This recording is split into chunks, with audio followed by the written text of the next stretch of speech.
ԵԱՀԿ Մինսկի խումբը դադարեցրեց գոյությունը, կառույցի հայտարարությունը։ Հայաստան-Եվրամիություն գործընկերության 6-րդ հանդիպումը Բրյուսելում Միրզոյանն ու Կալասը համատեղ ասուլիս կունենան։ Հյուսիսում սկսված սահմանազատումը հարավում կշարունակվի։ Արդյոք Երևանը բարձրացրել է օկուպացված տարածքների հարցը։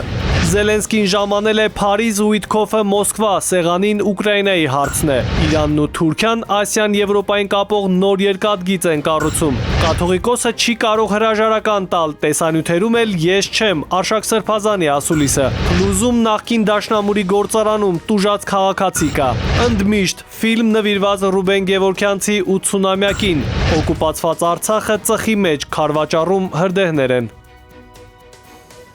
Բարի երեկո արգելի հեռուստադիտող, օրվա գլխավոր ժամն է, կարևորի մասին տաղավարում Հայկ Նավասարդյանն է աշխատում։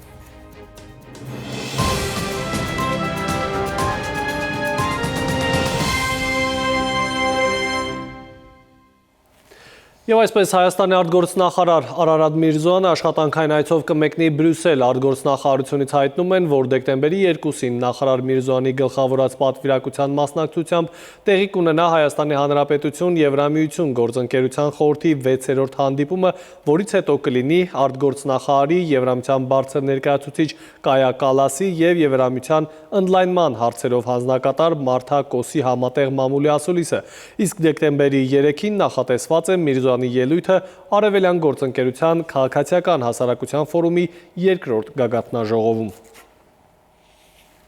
ԵԱՀԿ Մինսկի խումբը դադարեցրեց աշխատանքը Արցախյան հակամարտության կարգավորման նպատակով ստեղծված կառույցը հայտարարել է, որ գործընթացն իրագործել է նախարարների խորհուրդը հիմք ընդունելով Հայաստանից և Ադրբեջանից ԵԱՀԿ նախագահությանն ուղղված համատեղ դիմումը։ Հիշեցնեմ, Մինսկի խմբի լուծարման սկիզբը դրվեց օգոստոսի 8-ին Վաշինգտոնում ստորագրված Թրամփ-Փաշինյան-Ալիև եռակողմ հռչակագրի 2-րդ կետով։ Հայաստանի ու Ադրբեջանի գլխավոր դիվանագետները համատեղ ստորագրեցին լուծարման դիմումը, կոչ անելով մասնակից պետություններին ընդունել այդ որոշումը։ ԵԱՀԿ անդամ 57 երկրից որևէ առարկություն չի հնչել։ Հայաստանն ու Ադրբեջանը պատրաստվում են շարունակել սահմանազատման աշխատանքները հյուսիսում Վրաստանի, հարավում Իրանի հետ սահմանին, որտեղ կարծես թե խնդրահարույց տարածքներ չկան, բայց Հայաստանի հարավ-արևելյան հատվածում Ադրբեջանը օկուպացրած տարածքներ ունի, որոնց վերաբերյալ ծպտուն չի հանում։ Արդյոք այս հարցը եղել է Գաբալայում Գրիգորյան Մուստաֆաև հանդիպման օրակարգում։ Նաիրի Մուրադյանն է շարունակում թեման։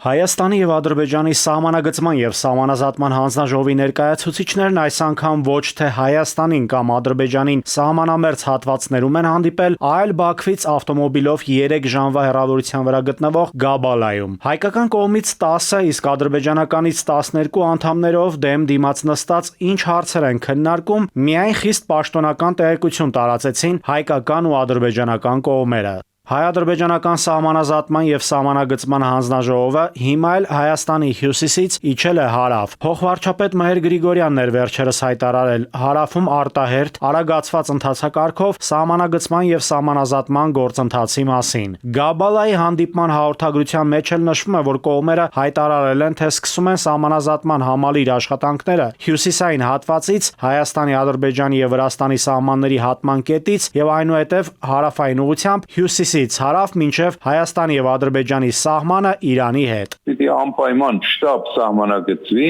որ իմանան կողմերը որտեղ կառուցել իրենց անցակետներն ու մաքսատները։ Ճիշտ նույն տարածքն ինչ որ երկաթգիծ անցել է եւ ոչ մի փոփոխություն չկա սահմանային այդ մասում։ Դա չի հասնում ինչեւ այդտեղ, եւ ներքևի միայն Պարսկաստանի սահմանի 5-ից 10 կիլոմետրն է խոսում։ Ընդհանրապես քարտեզագիրները վերլուծաբանները հայտնում են, որ դեպի հարավ Հայաստանի տարածքում չկան խնդրահարույց տարածքներ, որոնք պետք է սահմանազատվեն։ Մեր հարավ-արևելյան հատվածում Ադրբեջանը ինքնիշխան Հայաստանից տարածքներ է զավթել ու մինչև օրս չի վերադարձրել։ Քաղաքագետների դիտարկմամբ փոխվարչապետի հայտարարած արագացված եւ արտահերթ կարգով իրականացվելիք սահմանազատումը դժվար թե ընդգրկի Հայաստանի հարավային հատվածում Ադրբեջանի տիրապետության տակ անցած տարածքներն ու դիրքերը։ Բոլոր դեպքերում եօգուտ Ադրբեջանի է լինելու ադրբեջանական դիրքորոշումը դրվում է որոշումների հիմքում։ Հիմա էլ այդպես լինելու դիրքորոշում, որ հրապարակայնացրել ենք Ադրբեջանը դրանք մերժել է։ Քարտեզագիր քարտեզագետներն էլ ինֆորմացիոն սով են ապրում։ Նախ կառավարությունը ամբողջական պատասխան չի տրամադրում նրանց հետաքրքրող հարցերին։ Նրանք տեղյակ չեն ի վերջո Հայաստանի հյուսիսում սահմանագծման աշխատանքները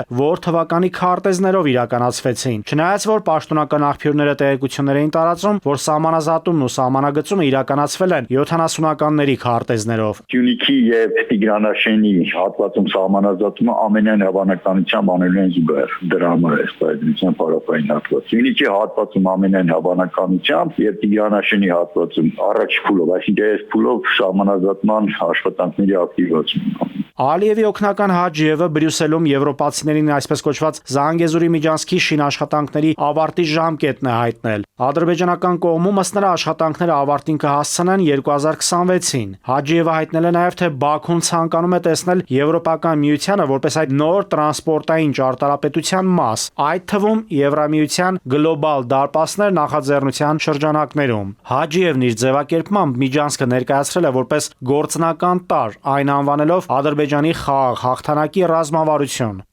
Ադրբեջանի համար պատերազմն ավարտված է, իսկ հակամարտությունը սպառված։ Մենք պետք է ամրապնդենք խաղաղությունը տեղերում եւ դա դարձնենք երկարաժամկետ։ Զանգեզուրի միջանցքացելով իրանք ամենևին էլ նկատի չունեն բացառապես իրաց տարածքում լոգիստիկ է հանդիպը, որը կառուցվում է։ Խոսքը վերաբերում է նաև մեր տարածքով անցնող ճանապարհներին, որի նկատմամբ այդ մարդիկ հանդես են գալիս սեփականատիրոջ դերով։ Եվ ըստ էության օգոստոսի 8-ին այդ իրավունքը ստացել են, որովհետև այդ մարդկանց տրվել է անխոչնդոտ մեր տարածքով անցնելու իրավունք։ Հաջիևը Բրյուսելում լրատվամիջոցներին հայտնել է, թե Հայաստանը կարող է փակուղուց վերածվել տարանցիկ երկրի, քանի որ ադրբեջանցու ձևակերպմամբ ընդլայնվում են արևելք-արևմուտք եւ հյուսիս-հարավ կապերը։ Նաիրի Մունադյան, ժամը լրատվական։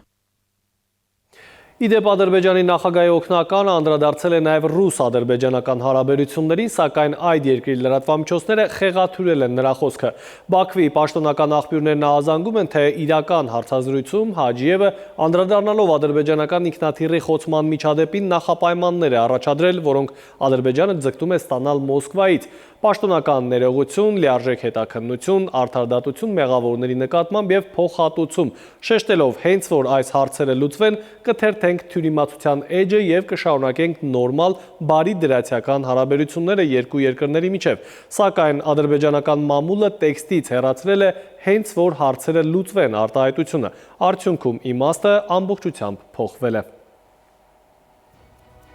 Այժմ այն մասին, ինչ ենք պատմելու թողարկման երկրորդ հատվածում։ Զելենսկին ժամանել է Փարիզ ու Ուիտքոֆը Մոսկվա, սեղանին Ուկրաինայի հարցն է։ Իրանն ու Թուրքիան Ասիան Եվրոպային կապող նոր երկաթգիծ են կառուցում։ Կաթողիկոսը չի կարող հրաժարական տալ, տեսանյութերում էլ ես չեմ, Արշակ Սրբազանի ասուլիսը։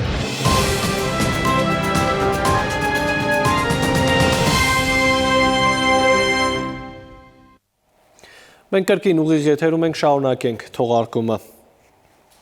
Կրեմլում վաղը սպասվում է ռուս-ամերիկյան հերթական հանդիպում, այսօր Մոսկվա է մեկնել ԱՄՆ նախագահ Դոնալդ Թրամփի ներկայացուցիչ Սթիվ Ուիտքոֆը։ Վաղը Ռուսաստանի նախագահ Վլադիմիր Պուտինը կընդունի նրան, հայտնել է Կրեմլի խոսնակ Դմիտրի Պեսկովը։ Կքննարկվեն Ուկրաինայում խաղաղության շուրջ համաձայնագիրը։ Ուկրաինայի նախագահը ժամանել է Ֆրանսիա, Ելիսեյան պալատում նախատեսված է հանդիպում նախագահ Էմանուել Մակրոնի հետ Կիևի եւ Եվրոպայի համար վճռորոշ փուլում, երբ սեղանին է ուկրաինական պատերազմը դադարեցնելու ԱՄՆ նախագահ Դոնալդ Թրամփի ծրագիրը։ Խաղաղության այդ պլանի շուրջ բանակցություններին Եվրամիության առաջնորդները չեն մասնակցում, ավելի վաղ Մակրոնը հայտարարել էր, որ այն բարելավման կարիք ունի։ Իրանը եւ Թուրքիան պատրաստվում են համատեղ երկաթգիծ կառուցել, որը կծառայի որպես Ասիայի եւ Եվրոպայի միջև ռազմավարական դարպաս, հայտարարել է Իրանի արտգործնախարար Աբբաս Արաղչին։ Նախատեսվող երթուղին կունենա մոտ 200 կիլոմետր երկարություն, շինարարությունը կտևի 3-ից 4 տարի։ Ավելի վաղ Իրանի տրանսպորտի նախարարը հայտարարել էր, որ այս երկաթուղին երբեմնի Մետաքսի ճանապարհի հարավային հատվածը կդարձնի միջանցք, որը կապահովի Չինաստանի եւ Եվրոպայի միջև երկաթգծերի շարունակականությունը նվազագույն կանգառներով։ Եկեղեցուն պաշտպանելու կոչից հետո կալանավորված գործարար Սամվել Կարապետյանը նոր բիզնես հաջողության մասին է հայտնում։ Avenue Sever-ը գերժամանակակից առևտրի և սպասարկման կենտրոն է Մոսկվայում, որտեղ միաժամանակ կարելի է և հաճելի ժամանակ անցկացնել և գնումներ կատարել։ Սամվել Կարապետյանի բիզնեսը Ռուսաստանի Դաշնությունում ընդլայնվում է։ Տաշիրը Մոսկվայում բացեց քաղաքի ամենամեծ առևտրի կենտրոններից մեկը։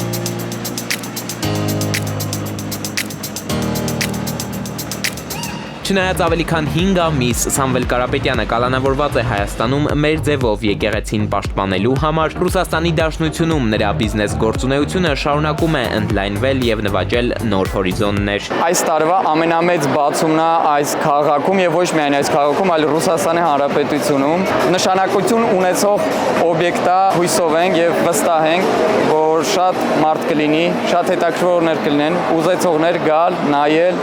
վայելել այս ամեն ինչը, ինչ որ մենք ստեղծել ենք։ Առևտրի կենտրոնին մոտ եմ ապրում, ինձ իսկապես շատ հետաքրքիր էր, թե այս շքեղ շենքի ներսում ինչ եմ տեսնելու։ Բոլոր սպասելիքները սարդարացան, նաև բացման արարողությունը ինձ շատ դուր եկավ, անչափ հետաքրքիր էր։ Նոյեմբերի 29-ին Ռուսաստանի Դաշնության մայրաքաղաք Մոսկվայում տեղի ունեցավ Avenue Sever գերժամանակակից առևտրի կենտրոնի բացման պաշտոնական արարողությունը։ Բոլոր առևտրական կենտրոնները փոխում են իրենց ֆորմատները, իրենց կոնցեպցիաները։ Մենք այդ կոնցեպցիայով ենք աշխատել գնալ։ 114,000 քառակուսի մետր ընդհանուր մակերես ունեցող առևտրի կենտրոնում ներկայացված են Ռուսաստանի Դաշնության շուկայում հայտնի բազմաթիվ ապրանքանիշեր, որոնցից շատերը հայտնի են նաև հայ սպառողին՝ Cinema Star կինոթատրոնների ցանց, The Big ռեստորան, Zarina, Austin, Sportmaster, Sela եւ այլ հայտնի ապրանքանիշեր։ Էդուարդ Պողոսյան, Ժամ լրատվական։ Միքայել և Բագրատ արքեպիսկոպոսներն ամենայն հայոց կաթողիկոսին խնդրել և առաջարկել են դադարեցնել անհնազանդ առաջնորդների պաշտոնավարումը։ Կալանավայրից սրբազանները հաղորդագրություն են տարածել ի պատասխան վարչապետի հետ ավելի վաղ հանդիպած ու կաթողիկոսի հրաժարականը պահանջած բարձրաստիճան հոգևորականների հայտարարություններին։ Սրբազաններն առաջարկում են նոր առաջնորդներ նշանակել տվյալ թեմերում, հրավիրել եպիսկոպոսած ժողով, ապա գումարել ազգային եկեղեցական ժողով։ Եվ կաթողիկոսի նախաձեռնությամբ եպիսկոպոսած ժողով հրավիրելու մասին է հայտարարել Մայրաթոռը քննության առնելու հայաստանյաց առաքելական Սուրբ եկեղեցու շուրջ վերջին զարգացումները եւ ներեկեղեցական կյանքին առնչվող հարցեր։ Եպիսկոպոսած ժողովը նախատեսված է դեկտեմբերի 10-ից 12-ը։ Իսկ Մայրաթոռի դիվանապետն ասում է, իրեն վերագրվող տեսանյութերը կապ չունեն իր հետ։ Արշակ արքեպիսկոպոս Խաչատրյանը հերքել է քննչական կոմիտեի փորձաքննական եզրակացությունը, թե տելեգրամյան ալիքներում տարածված անպարկեշտ տեսանյութերում պատկերվածն ինքն է Արշակ Սրբազանը։ Բարձրաստիճան հոգևորականի խոսքով, մեջբերում եմ, ոչ ոք պատասխանատվություն չի ստանձնել տեսագրությունների համար, որևէ մեկը չի ասում, որ դա մենք ենք արել, մեջբերման ավարտը։ Սրբազանը համոզված է տեղի ունեցածը կապ ունի քաղաքական հայացքների հետ։ Գետ մենք հնարավորություն պիտի ունենայինք հարցադրումները կազմությանը ինքներս մասնակցել։ Բացարձակապես նման երևույթ չի եղել։ Երկրորդը փորձաքննություններ են եղել, որոնք տևել են 8 ամիս։ Եվ մեկ օրում հանկարծ պարզվում է, որ այդ անձը, որ պատկերված է տեսագրության մեջ, իբրև թե ես եմ։ Այնինչ ես իրենց միանշանակ հայտարարել եմ սիրելիներս, այս գործը եթե հարուցում եք, պետք է հարուցեք ոչ թե իմ անձնական կյանքի գաղտնիությունը խախտելու հիմքով, այլ իմ նկատմամբ թշնամանք եւ ատելություն սերմանելու հիմքով։ Մեկ լուր էլ քաղաքապետարանից Երևանում թեքահարթակների կառուցման աշխատանքները թեև ավարտվել են, սակայն դժգոհություններ կան։ Քաղաքապետ Ավինյանն այս համատեքստում դիտողություններ է արել ծրագրի վերաբերյալ, հայտնել, որ տեղ-տեղ թեքահարթակների տեսակները սխալ են ընտրվել այն առումով, որ եղել են թեքահարթակներ, որոնք միայն մի ուղղությամբ բարձրանալու հնարավորություն են տալիս, այնինչ անհրաժեշտ էր, որ դրանք 3 կողմից բարձրանալու հնարավորություն ունենային կողքերից եւ դիմացից։ Այս առումով պետք է ուշադրությունը մեր սևեռած պահենք խնդրի վրա եւ մեր քաղաքի ավելի ներառական եւ ավելի հասանելի դարձնելը հանրային վայրերի մեր առաջնահերթությունների շարքում է շարունակում մնալ, այսինքն միշտ տենց մոտավորապես աշխատանք անելիս մի տենց ինքնուրույն անվասայլակով կամ մանկասայլակով այդ հատվածով պատկերացնում ենք ոնց ենք անցնելու Եթե չի ստացվում անցնել, այդ ձևով չենք անում աշխատանքը, փոխում ենք։ Ցորենի ցանքատարածությունները Հայաստանում նվազել են վիճակագրական կոմիտեի հրապարակած տվյալների վերլուծությունն է։ 2023 թվականին Հայաստանում շուրջ 71.4 հեկտար ցորենի ցանքատարածություն է եղել, 2024 թվականին այն նվազել է հասնելով 56.5 հեկտարի։ Սա վերջին 4 տարիներին արձանագրված ամենացածր մակարդակն է։ Նվազել է նաև ցորենի համախառնբերքը, եթե 2023-ին ունեցել ենք 177.9 տոննա ցորեն, ապա 2024-ին այն նվազել է հասնելով 123 տոննայի։ Ցանքատարածքները նվազել են առավելապես Տավուշի, Սյունիքի, Շիրակի և Լոռու մարզերում։ Գյուղատնտեսության նախկին փոխնախարար Աշոտ Հարությունյանի համոզմամբ ցանքատարածքների կրճատման պատճառը անարդյունավետ քաղաքականությունն է եղել։ Կիսատ ջրամբարները չեն արագացնում, նոր ջրամբարներն իբրև թե կառուցում, փողը վատնում են։ 0% սուբսիդավորված վարկեր արդեն որերորդ տարին է չկա, մարդիկ չեն կարողանում վարկ վերցնել եւ հայտարարեցին, որ գյուղացիները ցորեն ցանում են տարածքում, որտեղ կարկուտ է գալիս, կատարեցին իբրև թե իրականացած են ծրագրերը, որոնք որ կարկուտի ցրտարարության հետևանքով ծախսերի սուբսիդավորված ապահովագրություն էին կատարում։ Մինչդեռ Հայաստանի պետական ապարատի արդյունավետ կառավարում է խոստանում էստոնական ընկերությունը, այն պետք է թվայնացնի համակարգի ենթակառուցվածքները։ Այս դեպքում ինչով է առավել արտասահմանյան այս ընկերությունը IT ոլորտի մեր առաջատարներից, այն դեպքում, երբ ներսի հայկական տարբեր ընկերություններ դրսում բարդ խնդիրներ են լուծում։ Էստոնական ընկերությունը Հայաստանում թվայնացնելու է պետական կառավարման համակարգերը։ Տեղեկատվությունն օրեր առաջ հայտնվեց լրահոսում եւ մտածելու տեղիք տվեց։ Պաշտոնական տարբեր միջոցառումների ժամանակ պատասխանատու չինովնիկներն աջուձախ վստահեցնում են, որ Հայաստանը չափազանց զարգացած IT ինդուստրիա ունի, որն աշխարհի համար գեներացնում է չափազանց կարևոր պրոդուկտներ։ Այդ դեպքում ինչու է պետական կառավարման կարևորագույն ոլորտի համար ներգրավում էստոնական IT ընկերության։ Կա կարծիք, որ հայկական IT ընկերությունների հետ նախկինում ունեցած փորձն է պատճառը։ Առաջնություն տրվել է ներսում պատվերներին, բայց մի վերապահումով այդ պատվերները գնացել են ոչ ճիշտ մարդկանց, որ վերցնեն ուղղակի ստատիստիկայով հաշվեն պետական պատվերով գրված IT-ները, այսինքն IT պրոյեկտները, տեսնեք մեծամասնությունը ֆեյլ է։ Ոչ թե առնում ես լավը, այլ առնում ես ամենաէժանը։ Այդ տրամաբանության, որ գնաց դու ամենաէժանը գնես, միշտ վատն է լինելու, այդ էժանը չի էլ աշխատել, ինչ-թե տեղի է ունենում։ Ներկայում Հայաստանում գործում են բարձր տեխնոլոգիական ընկերություններ, որոնք կատարում են Միացյալ Նահանգներում եւ Եվրոպայում տարբեր պետական եւ մասնավոր կազմակերպությունների բարդագույն պատվերներ։ Մեծ հաշվով պետությունը կարող էր փորձել նրանց ներգրավել պետական կառավարման թվային գործիքների ստեղծման գործընթացում։ Դրանով նաեւ կնպաստեր տվյալ ընկերությունների աճին, ինչպես ցանկացած այլ զարգացած պետություն է վարվում, երբ ցանկանում է կոնկրետ ոլորտի աճ ապահովել սեփական երկրում։ Մի կողմից վերցնում ես պետության կարիքների համար որոշակի ծառայություններ կամ ապրանքներ, մյուս կողմից դու ներդրում ես կատարում այդ ծառայությունը ապրանք մատակարարող ընկերության մեջ։ Մեր պետությունը երբ որ վերցնում է Էստոնիայից, ինքն իրականում ներդրում է կատարում էստոնական տնտեսության մեջ։ Այստեղ կա եւս մեկ խնդիր՝ ինքնաբավության հարցը։ Թվային տիրույթում մենք նույն անվտանգային մարտահրավերների առաջ ենք կանգնած, ինչ գետնի վրա։ Արդյոք դասի ընկերությունների ստեղծած գործիքները խոցելի չեն դասնի պետական կառավարման ամբողջ համակարգը։ Նույն դրսի լուծումը կարելի է եւ լուծել եւ կիրառել շատ կախյալ վիճակով եւ կիրառել հարաբերական ավելի անկախ վիճակով։ Նույնը ներսի լուծումների, այսինքն տենց չի, որ ներսի լուծի, եթե ուշադիր չլինենք, ներսի արտադրողներն է կարող են, օրինակ կարող է ծրագիրը սարքողը լինի հայկական ընկերություն, բայց տվյալները պահի Amazon Cloud-ի մեջ։ Թվային տիրույթում հիմա պետությունները փորձում են առավելագույնն անկախ լինեն այն պարզ պատճառով, որ հիբրիդային պատերազմները վարում են նաև այդ տիրույթում։ Եթե չկա տիրապետում տեխնոլոգիային, հնարավոր է չկարողանաս արդյունավետ դիմակայել ռիսկերին։ Պետք է լավ մասնագետներ աշխատեն ու նաև այդ հարցը այդ մասնագետների առաջ դրած լինի։ Որ պետք է խնդիրը լուծել անկախության, այդ սուվերենության այսինչ մակարդակը պահելով։ Մեծ հաշվով գումարները, որոնք հատկացվելու են պետության կառավարման թվային գործիքների մշակման համար, փոքր չեն եւ չափազանց օգտակար կլինի, որպեսզի դրանք մնան երկրում եւ պտտվեն մեր տնտեսության մեջ։ Արմեն Աթելյան, ժամը լրատվական։ Այսօր առավոտյան 10:12-ին ճգնաժամային կառավարման ազգային կենտրոնը ահազանգ է ստացվել, որ փլուզվել է Երևան քաղաքի Շիրակի փողոցում գտնվող չգործող դաշնամուրի գործարանի արտաքին պատը։ Տարհանվել են հարևանությամբ գտնվող մասնաշենքի աշխատակիցները, դրսում գտնվող քաղաքացիներից մեկը ոտքի վնասվածքով հոսպիտալացվել է։ Ով է այս ամենի մեղավորն ու ով պետք է կանխեր միջադեպը։ Ժամի անդրադարձ։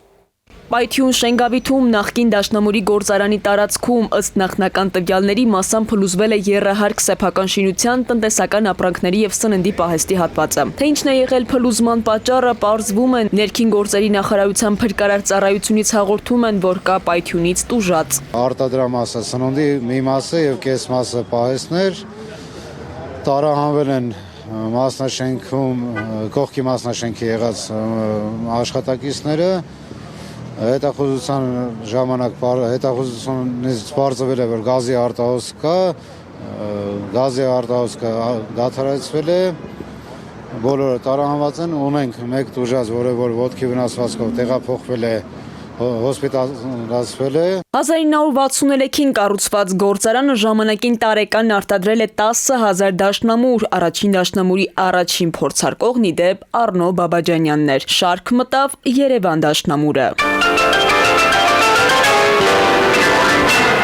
Հիմա շինության պահպանման խնդիրը ըստ փաստաբանի պարտավոր է հոգալ սեփականատերը, եւ եթե օրինակ շինությունը պատկանում է իրավաբանական անձին, տվյալ շինության պահպանման հարցում պետությունը ներդրում ունենալու դեր որպես այդպիսին չունի։ Դա սեփականատիրոջ ռիսկն է։ Այլ բան, եթե շենքերը պատկանում են համայնքներին, այլ կերպ պետությանը, այս դեպքում հենց նա է պարտավոր հոգ տանել դրա կայունության ու անվտանգության մասին։ Եթե դրանք վթարային շինություններ են, ապա անհրաժեշտ է, որ դրանք ամրացվեն, վերանորոգվեն կամ էլ քանդման թույլտվության արկայության դեպքում գետնին հավասարեցվեն։ Փաստաբանն ասում է, եթե խոսքը պետության քաղաքականության մասին է, ապա նույն ճակատագրին են արժանանում բազմաբնակարան վթարային շենքերն ու հանրակացարանները, որոնց դեպքում էլ պետությունը որևէ քայլ չի կատարում։ Քանի որ դա լրացուցիչ ներդրումային խնդիր է եւ մեղմ ասած պետությանը դրանից որևէ օգուտ չկա։ Բայց որպես այդպիսին պետությունն ունի մշակած հայեցակարգեր, թե վթարային շենքերի կամ շինությունների հետ կապված ինչ ընթացակարգեր պետք է կիրառի։ Մերթ լսում ենք, որ այսինչ հասցեում շինությունը փլվեց հին էր, այսինչ հասցեում շինությունը փլվեց նոր էին կառուցում, սակայն որակով չէին կառուցում կամ այստեղ շենք պայթեց, հրկիզվեց եւ այլն։ Այս ամբողջ խնդիրները գալիս են նրանից, որ տեսչական մարմինները չունեն այսպես կանխարգելիչ ֆունկցիաներ, լծակներ եւ ջանքեր այդ ուղղությամբ չեն գործադրվում։ Գուցե մեծ հաշվով դրանք անօգուտ են թվում կառավարությանը, ասում է փաստաբանն ու հավելում, դա ծախսատար ոլորտ է, որը օգուտներ չի բերում։ Այս փլուզումն էլ ըստ փաստաբանի կապված է անվտանգության կանոնների խախտման հետ։ Չի բացառվում նաև, որ շենքին վաղուց է սպառնում փլուզման վտանգը, սակայն որևէ մեկը հետևողական չի եղել ու չի ցանկացել ներդրում կատարել։ Շինությունը շարունակելով շահագործել նրա ճակատագիրը թողնելով բախտի քմահաճույքին։ Քնարիկ Պետրոսյան, ժամը լրատվական։ Եվս մեկ դադար ու կվերադառնանք րոպեներանց։ Փլուզում նախկին դաշնամուրի գործարանում տուժած քաղաքացի կա։ Ընդմիշտ ֆիլմ նվիրված Ռուբեն Գևորգյանցի 80-ամյակին։ Օկուպացված Արցախը ծխի մեջ քարվաճառում հրդեհներ են։ Բարիգալուս ձմեռ, ավելին հաջորդ հիվ։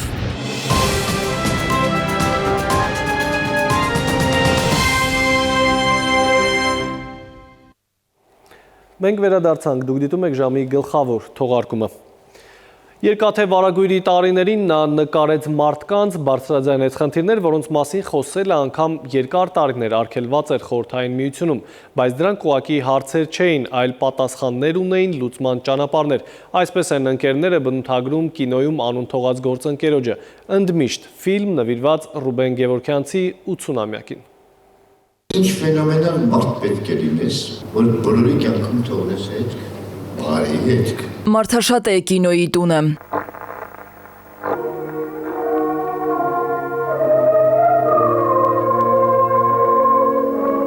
Կինոգործիչներ, արվեստագետներ եւ ուսանողներ են ներկա կինովավերագրող Ռուբեն Գևորգյանցի ընդմիշտ ֆիլմի ցուցադրությանը, որը երկրորդ անգամ արվեստագետի 80-ամյակին նվիրված հուշ երեկոյին է ցուցադրվում։ Որդու Վահե Գևորգյանցի խոսքով, սա այն բացառիկ ֆիլմերից է, որը լավագույնս է բացում հոր կերպարը։ Ինքը 95 թե 96 թվականին որոշեց անել մի ֆիլմ, որը հավաքած է իր մնացած ֆիլմերից եւ իր, այսպես ասած, մտքերը ընդհանրապես կյանքի, աշխարհի եւ իր անցած ուղիի մասին։ Այդ ֆիլմը դուրս եկավ կարծեմ 97-ին ամենադժվար ժամանակներ կինո նկարելու համար։ Գևորքյանցի դոկումենտալը փաստական էր, միաժամանակ պոետիկ։ Ինքը ինտելիգենտ ու պրոֆեսիոնալ, միշտ խանդավառված նոր գաղափարներով։ Նրա գործը մնայուն է, վստահ են ընկերները։ Չապրած տարիների համար են ափսոսում։ Ինքը հայտնի է որպես դոկումենտալիստ, առաջի հերթին շատ համարձակ, անվախ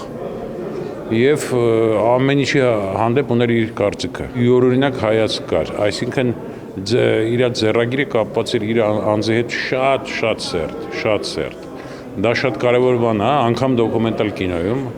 ընդհանրապես արվեստում։ Վավերագրական կինոյի ժանրը Ռուբեն Գևորքյանցի շնորհիվ հարստացավ, նրա ֆիլմոգրաֆիան հարուստ է 70-80-ականների տարեգրությամբ։ Թեմաներ, որոնք արգելված էին, համաշխարհային կինոյի մեծեր, որոնք խոսել են նրա տեսախցիկի առաջ, Գոդարից մինչև Փարաջանով։ Իր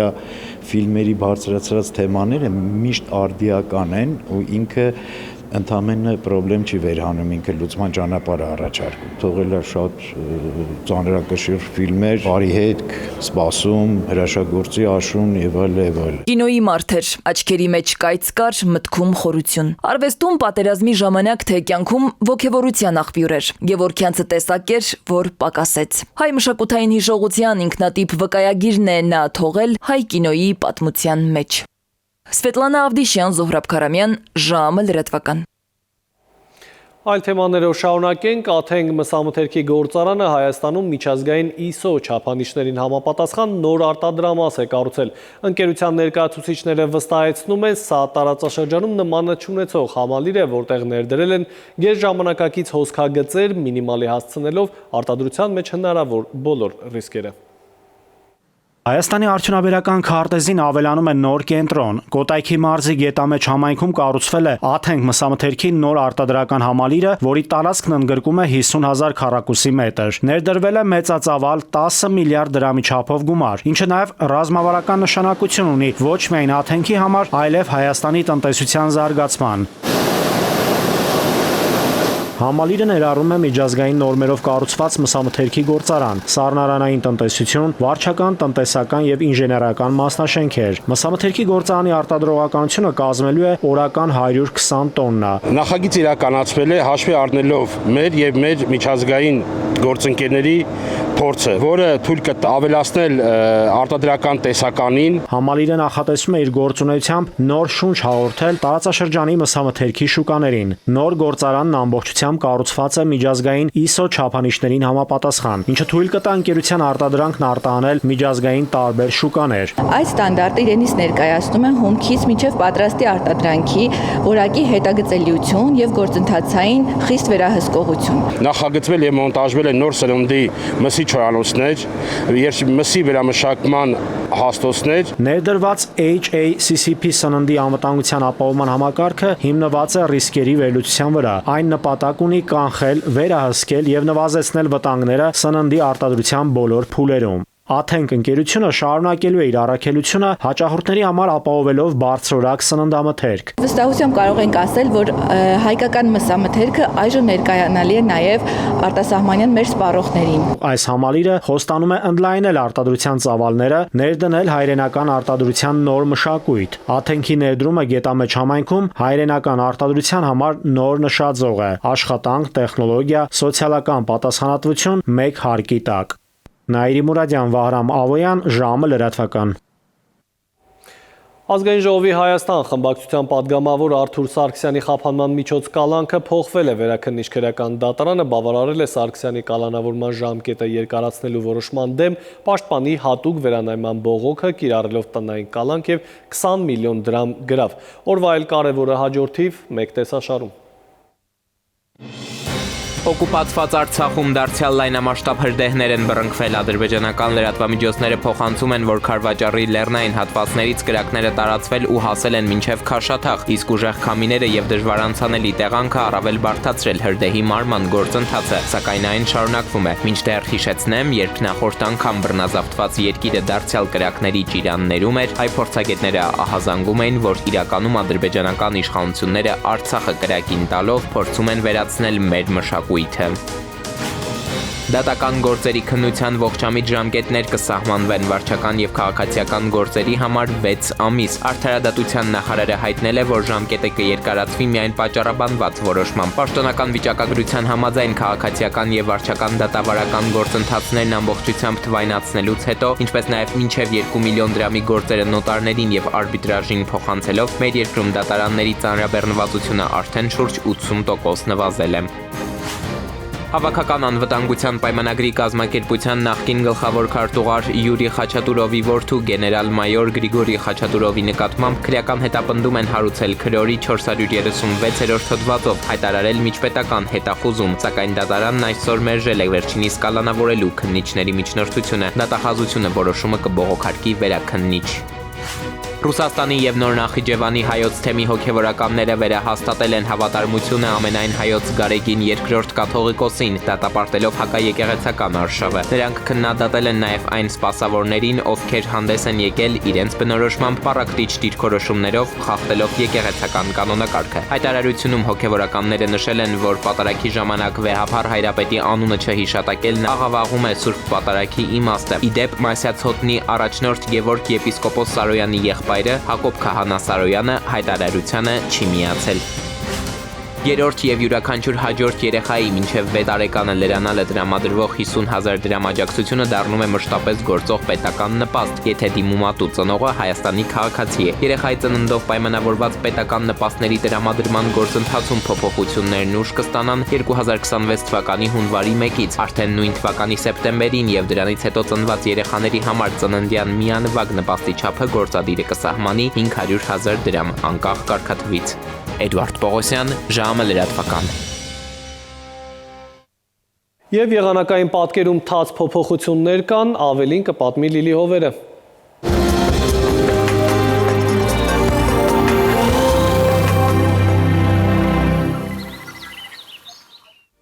Բարի երեկո, եղանակի տեսության հովանավորն է Ֆերոսի ապրանքանիշը, իր հուսալիան վտանգ գերխնայող գազի կաթսաներով։ Դրանք պաշտոնապես ներկայացված են էքստերիեր խանութ սրահներում, Ֆերոսի եղանակ ստեղծող կաթսաներ, Մետեո աշխարհ նախ Հայաստան։